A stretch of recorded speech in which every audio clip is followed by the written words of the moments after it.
Good morning to all of you present in today's class. We were yesterday discussing about the staffing chapter, and today I think it will be the last lecture of this chapter. That is chapter 6, staffing. Staffing तो ये chapter में discuss कर रहे थे। तो आपका जो है परसों हमने किया था रिक्रूटमेंट और yesterday we are discuss selection. Today we are going to discuss the training and development. Training and development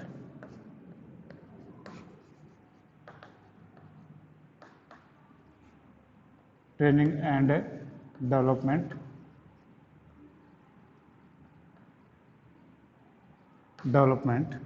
What is the meaning of training and development? The meaning is equipping the employees, equipping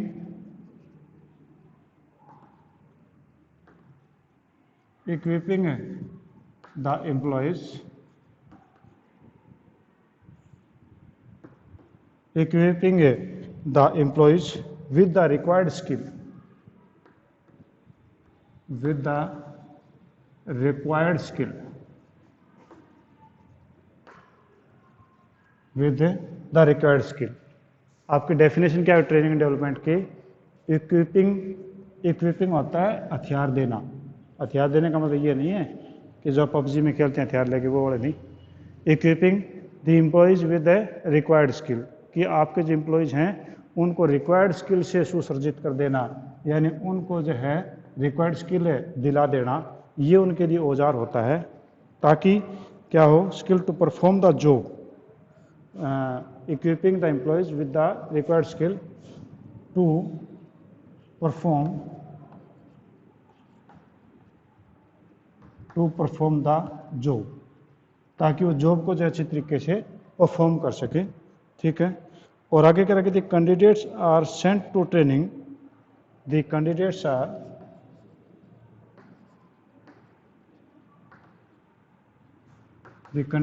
are sent to training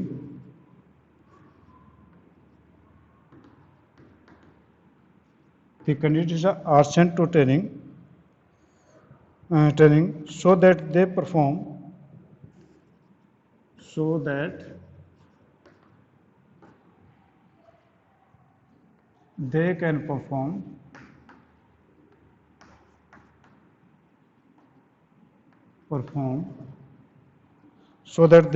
the job in expected manner.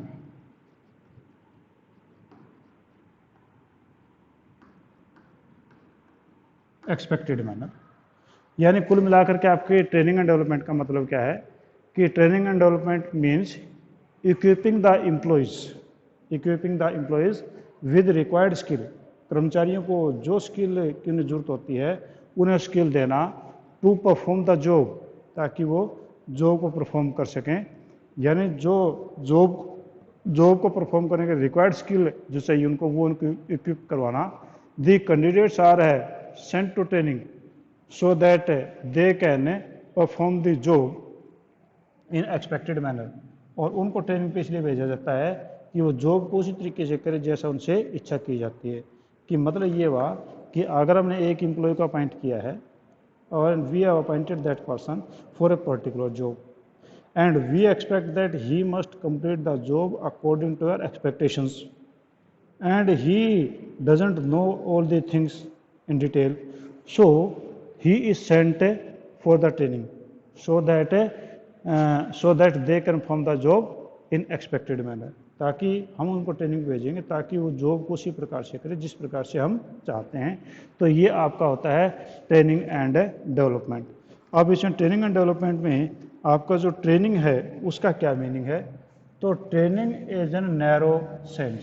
Training is given just like we can say to the workers or to the lower level clerks type persons. They are sent on training. For example, if a worker we appointed, he requires to run the machine. then we will send him for the training to learn how to run a machine. It means a particular area is given to him. Like this, an accountant is with us. We wanted to get him trained in the computer so that he could do his work with efficiency. It means he is given a training or practice of a particular area. तो आपका training जो होता है that is given to the lower level persons for a particular area. Particular area के लिए उसको दिया जाता है. और डेवलपमेंट का मतलब क्या है? तो ये तो है ट्रेनिंग. एंड डेवलपमेंट का मतलब क्या होता है? Development refers overall growth of employee. Development refers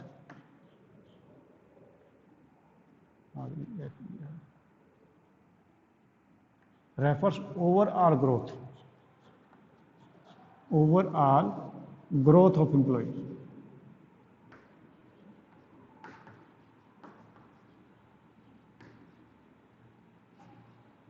It refers to overall growth of employee. Means development refers overall growth of employee. Employee की overall growth. In training, only one area was learned. केवल कुछ हिस्सा बताया गया था. All the things were not told to him. अगर हमने उसको ये बताया गया कि मशीन इस प्रकार से रन करेगी, पर हमने उसको ये कभी नहीं बताया कि मशीन इस प्रकार से रन क्यों करती है. यानी ओवरऑल नॉलेज हमने उसको प्रोवाइड नहीं की थी.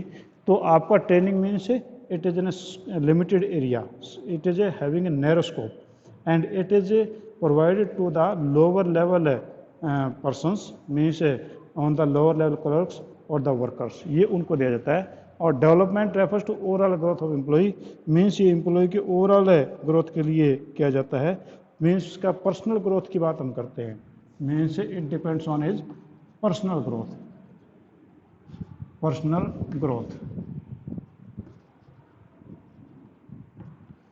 मीन्स एम्प्लॉय के अंदर ऐसी क्वालिटी इनबिल्ट हम करने की कोशिश करते हैं कि उसके personal growth, means he is trend in such A way that he could get all type of the knowledge.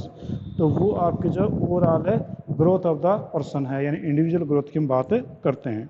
हाँ जी. अब कहते हैं कि need for training and development. आपकी ट्रेनिंग और डेवलपमेंट की कौन सी नीड है, हम उनकी बातें करते हैं. ठीक है. तो मैं एक बार इसको रब कर देता हूँ क्योंकि थोड़ा पॉइंट जो है इसमें ज़्यादा हैं, तो इसलिए एक बोर्ड पे पूरा नहीं आ पाएगा. हाँ जी. ये कहता है नीड क्या है या बेनिफिट क्या है ट्रेनिंग के फॉर द ऑर्गेनाइजेशन. ठीक है. Need of training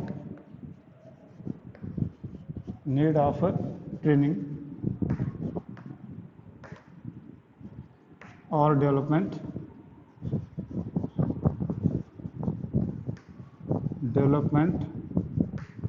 for organisation. Organisation के पॉइंट ऑफ व्यू से इसकी नीड है ट्रेनिंग की क्या है या डेवलपमेंट की नीड क्या है. तो फर्स्ट कहता है कि reduced learning time. First is reduced learning time.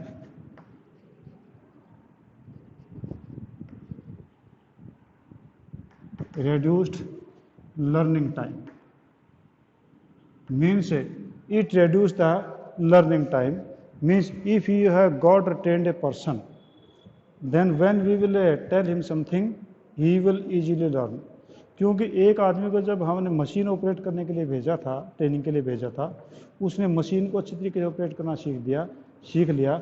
अब हम उसको कोई प्रोडक्ट जो बनाने के लिए बोलते हैं तो मिनटों में इस चीज़ को समझ जाएगा. तो इसमें क्या हुआ कि आपका जो लर्निंग टाइम है हर जगह उसका कम हो जाएगा. Next is better performance. आपका एम्प्लॉय जो है वो बेटर परफॉर्मेंस देगा. Better performance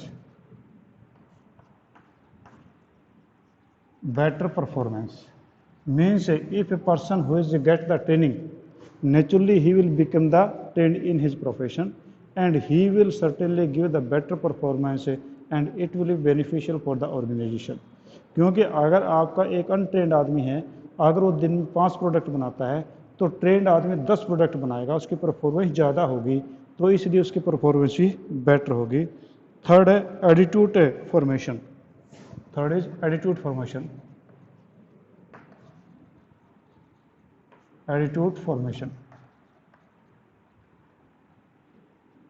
attitude formation. When any employee is sent for the training, all the things are told there in a positive manner. Means he became positive for the organization, he became positive for his working, he became positive for overall organization working. अब जिस प्रकार से आप military में जाते हैं, जो लड़का या लड़की जो है वो स्टार्टिंग में जब +2 करता है वो गांव के शहर के माहौल में डला है, और जैसे वो ट्रेनिंग काट के आएगा मिलिट्री की 9 या 10 महीने की, then you will see there will be a surprising change in him और her. He will tell all the things about the military. We does such type of thing in the camp. We does such type of things in military. We does such thing for the country. We does for such thing for the military. तो वो सारे की सारी positive बातें उसी के बारे में करता है. And same thing is also here. When we send any employee for the training, he in the training centre their attitude formation is there. Means positive attitude is form at the training centre.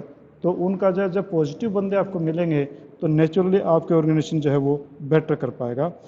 Next है कि आपका helps in solving operational problems. Helps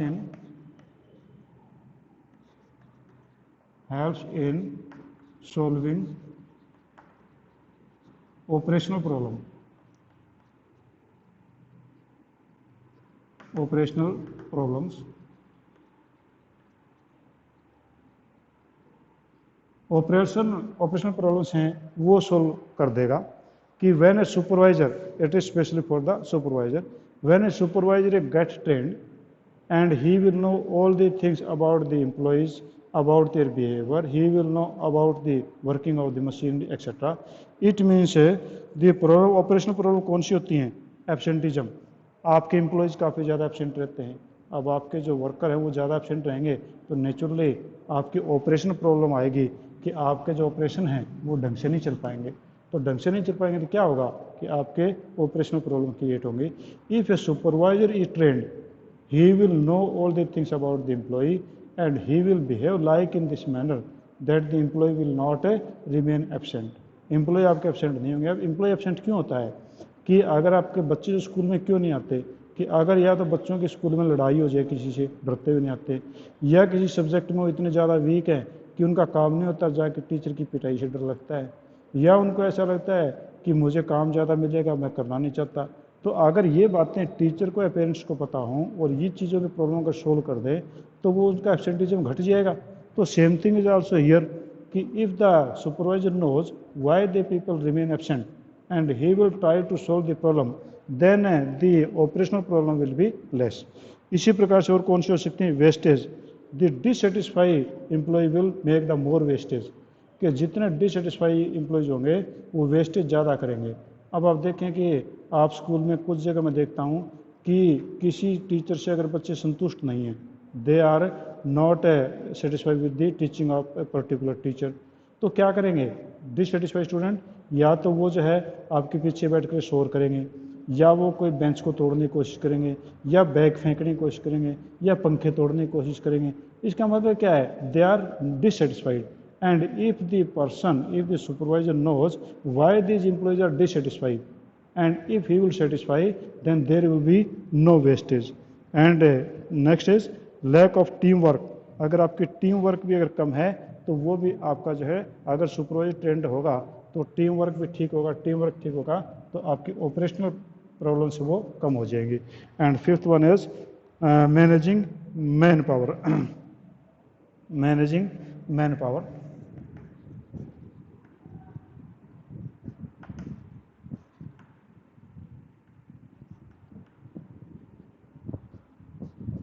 Managing manpower. Next point means managing manpower means if your organization has 5 type of wings, you want to establish the 6th wing also. For example, you want to establish the computer wing. अब computer wing के आदमी तो already आपके पास है नहीं. अगर आपके पास training अगर आप उनको दिला देंगे तो आपको मैन पावर मैनेज करने में दिक्कत नहीं होगी. Means if you have your own training centre और you made the contact with anybody, then you can manage the man power easily. आप वैसे बंदे ट्रेनिंग दे करके करवा करके अपने ऑर्गेनाइजेशन में लेके आ सकते हैं. और last is helps in adopting change. helps in adapting change. Adapting change means training also helps in adapting change. If you want to make any change immediately, then the employees will make a resist because they don't know about the new working. If you will get them trained and then you are going to change, then they will easily adapt the changes. तो ये आपके जो है need थी for the organisation. कौन कौन सी need थी? आपका पहला रिड्यूस लर्निंग टाइम, आपका लर्निंग टाइम कम हो जाता है. बेटर वर्क परफॉर्मेंस आपकी बन जाती है. एटीट्यूड परफॉर्मेशन आपका होता है.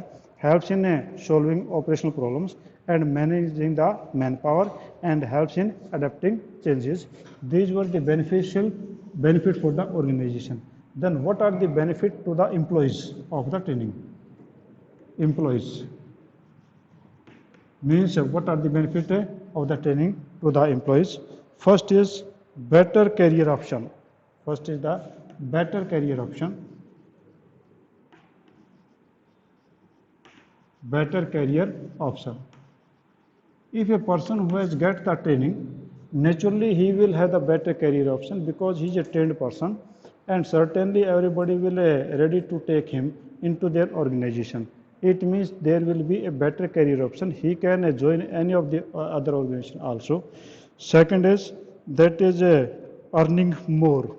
Earning more.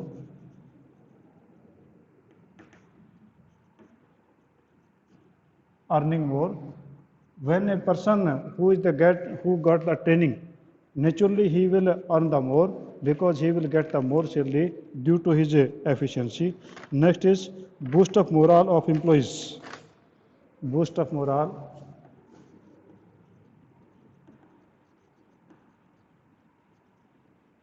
Morale of employees.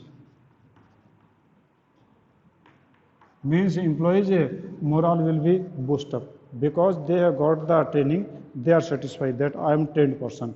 I can do everything. It means his morale will be high. And last one is less chance of accident. Less chance of accident.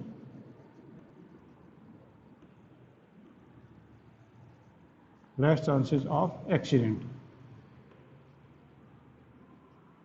Means there will be less chances of accident because there will be no much chances because he has got the training, he know all the things about the working of the machine or about the production system, then there will be no chance of accident. These are the benefit of training for the employees. तो अभी आपका ये कौन सा था? Better option, earning more, boost up moral of employees and less chance of accident. These were the benefit for the employees. Next we are going to discuss what is the difference between training and development. What is the difference between training and development? आपके training और development के अंदर कौन कौन से difference है तो हम थोड़ा जल्दी हम कर लेते हैं, टाइम कम हमारे पास में. तो आपके पास में हम ये ले लेते हैं सीरियल नंबर 1.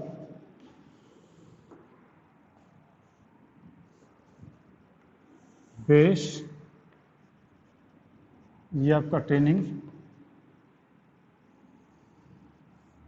और ये आपका है डेवलपमेंट. ठीक है, दोनों में डिफरेंस क्या है? पहला कंसेप्ट या नॉलेज. फर्स्ट इज कंसेप्ट और नॉलेज. कंसेप्ट और नॉलेज. कंसेप्ट और नॉलेज में आपका यहाँ पर जो है, यहाँ पर केवल जो नॉलेज दी जाती है वो केवल और केवल जो है स्किल नॉलेज दिया जाता है. Only skill teaching is there. Skill teaching यहाँ पर की जाती है कि अगर आपकी टाइपिंग स्किल है केवल टाइपिंग की उसको दी जाती है. जबकि इसके अंदर कहता है कि teaching of technical, teaching of technical and human. इसमें ह्यूमन और टेक्निकल दोनों नॉलेज इनको दी जाती है. इसमें केवल टेक्निकल नॉलेज ही दी जाती थी. सूटेबिलिटी, सूटेबिलिटी, सूटेबिलिटी कहाँ है? तो यहाँ पर आपकी जो सूटेबिलिटी है for technical staff, technical staff के लिए आपके सूटेबल है ये, और जबकि ये आपका मैनेजरियल के लिए है, मैनेजरियल स्टाफ के लिए आपका सूटेबल है। नेचर, हाँ जी, इसका जो नेचर है वो आपका जो नेचर इसमें इम्प्रूव ऑलरेडी स्किल, जो पर्सन के अंदर जो ऑलरेडी स्किल हैं, ऑलरेडी जो स्किल हैं उन्हीं को इम्प्रूव करता है, उन्हीं को इम्प्रूव करता है। कि एक पर्सन में पहले से जो है टाइपिंग का स्किल है, उसकी स्पीड बढ़ानी है, या एक बंदा कंप्यूटर को पहले से रन करना जानता है, उसको और टेक्निकल नॉलेज देनी है, यानी उसी को ही है। जबकि इसके अंदर आपका क्या है कि hidden skills, hidden skills, hidden skills को फाइंड आउट करना होता है। एक आदमी को खुद को पता नहीं उसमें कौन कौन सी क्वालिटीज हैं, उनको जब बताया जाता है तो उसमें इंटरेस्ट उनका क्रिएट हो जाता है, हिडन स्किल्स है। मेथड, आपका जो है मेथड कौन से होंगे? तो मेथड है इसका ट्रेनिंग का जो है वो ऑन जॉब ट्रेनिंग का मेथड ज़्यादा बेटर होता है, जबकि इसके अंदर जो है ऑफ जॉब ज़्यादा बेटर होता है, ऑफ जॉब मेथड जो है वो आपका ज़्यादा बेटर होता है, ठीक है। और पांचवा आपका पर्पज़, पर्पज़ में जो है ये कहता है कि प्रेजेंट रिक्वायरमेंट को पूरा करने के लिए होता है, पर्पज़ जो है वो प्रेजेंट रिक्वायरमेंट के लिए होता है, प्रेजेंट रिक्वायरमेंट पूरा करने के लिए होता है कि आज हमारा प्रोडक्शन करना है तो उसके लिए हमें क्या कैसे बंदे चाहिए। जबकि ये फ्यूचर रिक्वायरमेंट के लिए है, जबकि ये फ्यूचर रिक्वायरमेंट के लिए इसका पर्पज़ होता है कि हमें ऐसे मैनेजर्स तैयार करने हैं जो कि फ्यूचर में हमारे काम दे सकें। टाइम, आपका ये जो है टाइम में ये शॉर्ट टाइम के लिए होता है, शॉर्ट टाइम के लिए आपका होता है, यानी 1 महीने ट्रेनिंग, 2 महीने की, 5 महीने की ऐसी होती है। जबकि ये अनलिमिटेड होती है, आपका कोई नई टेक्नोलॉजी, कोई नई चीज़ आ गई मैनेजर्स के लिए, सेमिनार हैं, क्लासरूम्स हैं, होते ही रहते हैं, बार बार ट्रेनिंग पे भेजे जाते रहते हैं। और इनिशिएटिव, आपका जो इनिशिएटिव कौन लेगा? तो यहाँ पर बॉस जो वो इनिशिएटिव लेता है कि उसके नीचे के कर्मचारी ट्रेंड हों, जबकि यहाँ पर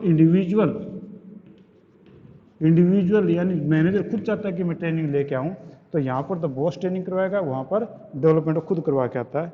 ड्यूरेशन, आपका ये कहता है कि इसमें जो ड्यूरेशन है वो आपका फिक्स्ड होता है कि 15 दिन की, 20 दिन के, महीने की, जबकि इसके अंदर ड्यूरेशन अनलिमिटेड होता है, कोई ड्यूरेशन पता नहीं है। और उसके बाद में कहता है कि आपका training, level of training, level कौन सा होता है? Level of training, level of training यानी कौन आदमी इसमें ट्रेनिंग लेंगे, तो इसमें लोअर लेवल होता है हमेशा, लोअर लेवल के ट्रेनिंग होते हैं, इसमें हायर लेवल के ट्रेनिंग होते हैं, इसमें लोअर लेवल, इसमें हायर लेवल के आपके ट्रेनिंग होते हैं। और सेंटर्ड, इसका जो सेंटर है वो वर्क सेंटर्ड होता है, वर्क सेंटर्ड है, आपका जो सेंटर है ये वर्क सेंटर होता है, और ये आपका जबकि पर्सन सेंटर होता है, आदमी के ऊपर सेंटर होता है, तो ये आपका वर्क पर्सन सेंटर्ड होता है, ठीक है जी। तो अभी ये आपके पॉइंट आज पूरे तो नहीं हो पाई, ये तो पूरा हो गया।